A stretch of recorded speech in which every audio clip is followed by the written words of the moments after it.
Hey guys, it's Matt here, and today I'll be showing you guys how my M1 Mac Mini has been after 3 months.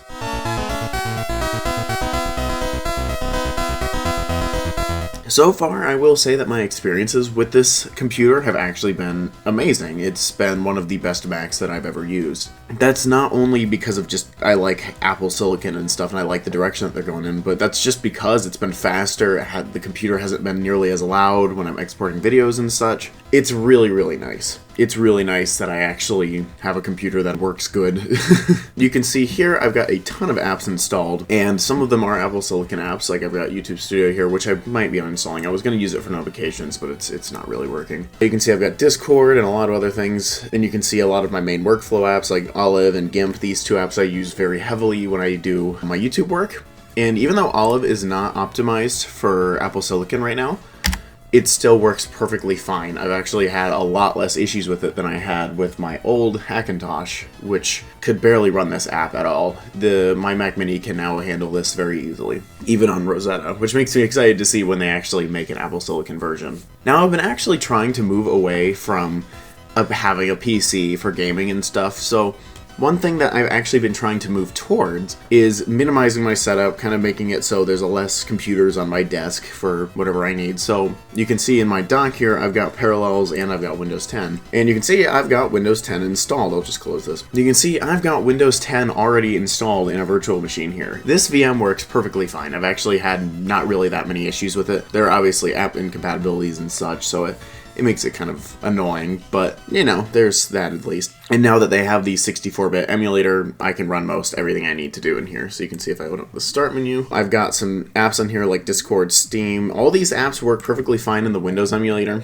so it's really, really nice to be able to run my Windows games, which run very well. And I can run basically everything that I need to run in Windows. I could even use this for school when I need to, and that's been really convenient because my instructor requires that we use like Microsoft Office. I don't have that for Mac, so I do have a copy for Windows. It is installed and it does work just fine. It's having a bit of activation trouble, but I'll sort that out later. So that's been really nice. Obviously Intel could do this before, but it wouldn't have been able to probably do it as well without, you know, getting really warm. Like my Mac Mini, it's warm. This is probably about as warm as it gets, really. It doesn't get that warm. It can really handle a lot without really getting all that warm. Like the fan's not even cranked up right now. So that is really, really nice. So a couple of things that I will mention, just some things that I play or do daily. I like playing some old games through Dolphin, and none of my systems could do this properly. I had issues with my Hackintosh, it would lag. I'd have issues with my MacBook Air, it would also lag. I am able to play games in here perfectly fine, and I'm able to upscale them to the native resolution of my monitor, which is really, really nice.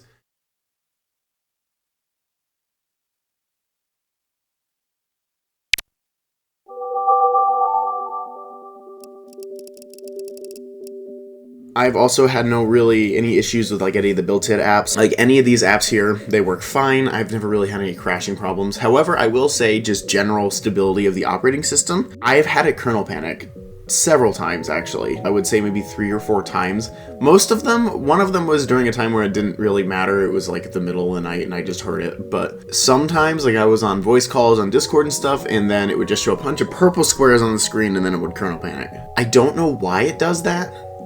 I'll have to do some Googling and hopefully a software update will fix it, but yeah. It could just be also, I mean, this is the very first model of the Apple Silicon Macs with ARM. I'm not really surprised that there are issues, but even then, I'm surprised that there are less issues than there are. So yeah. One thing that I will say is also really nice about macOS and how well it just does this is Rosetta is absolutely amazing. It is super well optimized and it works with every single app I've tried, except for VMware, but that's because it's virtualizing Windows and it's not designed for that. But every single app I've tried with Rosetta works perfectly fine. I've got several of them on here. A lot of these older ones like iPhoneBox, which is what I use for modifying iPods and iPhones and stuff. iBackupBot, same kind of deal. These apps are really, really old. I don't think that they're going to get ARM official versions once Rosetta's dropped, which makes me very sad, but they do work in the meantime. But yeah, and all these other apps, Parallels is ARM obviously, but Coconut Battery, which I use to check battery health on like iOS devices and stuff. The City Impactor works fine as well. This PlayStation emulator works perfectly fine as well too, although I'm having issues with controls, so I'll have to change some settings, and I don't think that this emulator is going to work also because it's kind of old. But yeah,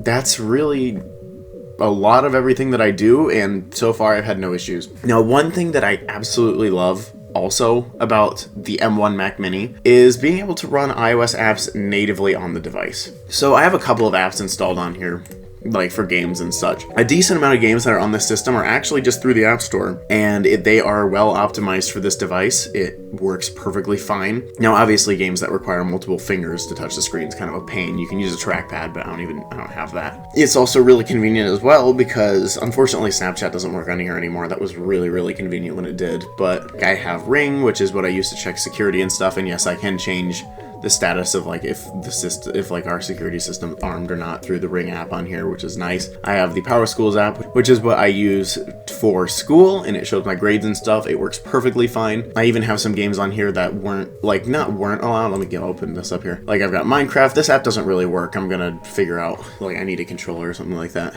Then we've got this game here, which is, I used to play this a ton as a kid. It's called the Blockheads. It works perfectly fine, actually, and is completely optimized for, like, the entire display. So that's also really nice. Now, for general usability, I will say it is a hair bit slower because I'm using a spinning disk drive as a 2TB data drive because I didn't want to buy an internal SSD that was huge. I'll be replacing that later. Don't worry about it. But yeah, I'll be getting a 2TB SSD once I get the money for it, which will speed up the system heaps. And even then, it's not slow. It's just the reason why I have a bit of slowdown is because it's using the disk here, but all the applications are still stored on the internal SSD, which is extremely fast. The operating system's stored on there as well, so boot up times are really quick. The only thing that's a bit slow is the Windows Virtual Machine. That's really the only thing I notice. And that's because I have it stored on the spinning disk drive because I don't want to use a bunch of write cycles, and I want to have a decent amount of storage space in Windows. So Windows is a tad bit slow. Like if I open this up here, you'll see it kind of chugs a bit.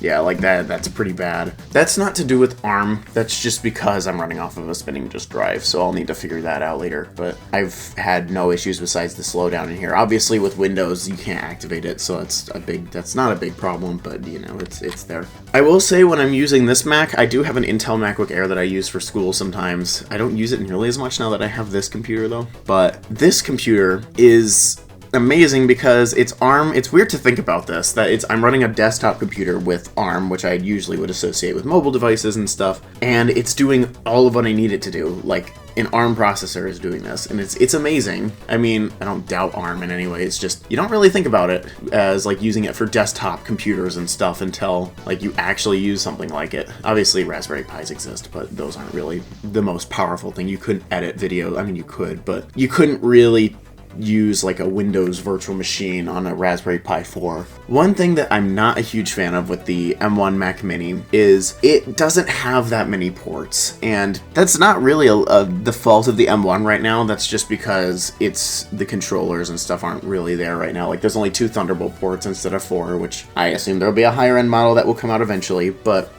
you know, and that would have been something that would have cost more, so I probably wouldn't have even bought that one if they had it available. One thing, though, that I will say is kind of a pain. There are only 2 USB-A ports on the back of the Mac Mini. I'm not a huge fan of that. It's been really annoying to have to juggle USB ports and stuff, and yes, I'm using a cinema display, so I get 3 more, but it's still a pain to not have that many USB ports on my system. I actually do use USB devices a lot, so not having those ports has been kind of annoying, especially because my home folder is stored on a separate drive, which uses one of the USB ports, and the other USB port is taken up by the cinema display's USB hub, which is also then taken up by the keyboard, which thankfully has some USB ports on it as well, but they're low power, so I can barely operate anything off of it. So the mouse is plugged in there, and usually I have like a disk drive or something. I have something plugged in right now, actually, but that usually only leaves me with like 1 or 2 USB ports free to use for like USB devices or plugging in phones and stuff now. Obviously, I have USB 4 with the USB-C ports, so I have a USB-C lightning cable. I have been using that for like plugging in my phones and stuff, so that saves a port whenever, so I don't need to use a USB-A port for that. Yeah, it is still kind of annoying. I wish there were more USB-A ports on there. And one thing that I actually did not complain about in the original video that I made with the M1 Mac is the headphone jack placement is absolutely atrocious. It is under the USB ports and it's right in the middle. It's a pain to plug headphones into that because I do use earbuds. I'm actually using them right now to record this, and I use them for editing and, you know, just listening to anything.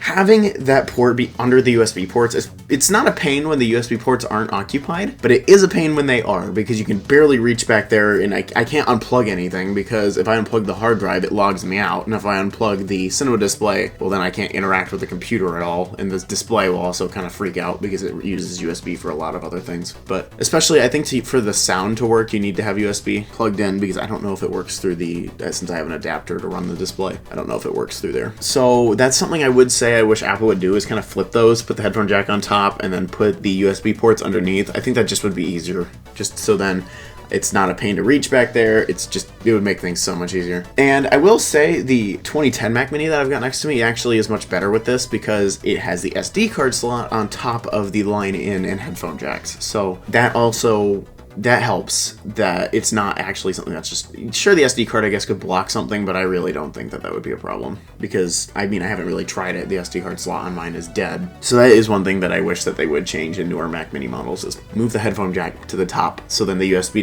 devices stay underneath and it's easier to plug in the headphones. Because the problem is too, is you can't even see the port when the devices are plugged in. I've had to use a flashlight sometimes to get it so I could see it. At this point I can kind of guess where it is, but it's still really, really annoying. So yeah, Apple, we use headphones, please. So yeah, that's basically everything in this video. I've talked about the software side and the hardware side here. Obviously, I guess people would probably want me to bring up Ethernet. It's fine. I don't even use the Ethernet. I use Wi-Fi, but the Ethernet, even though it's only a gigabit, it's been fine for what I need, so I'm not worried about it. Though people who do need 10 gigabit, that is kind of annoying, but I have a feeling Apple will be releasing a model with that later. Anyways, this video has kind of gone on a bit long, so I'm going to just end it here. The next video that I will be doing on this Mac Mini, though, I will be kind of putting it head-to-head between the first unibody Mac Mini and the latest one.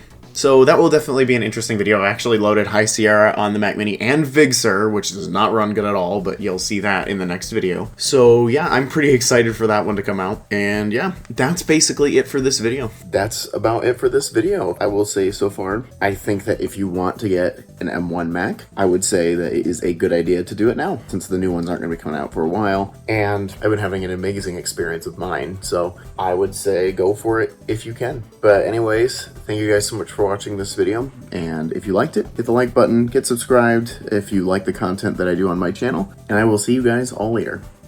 Bye.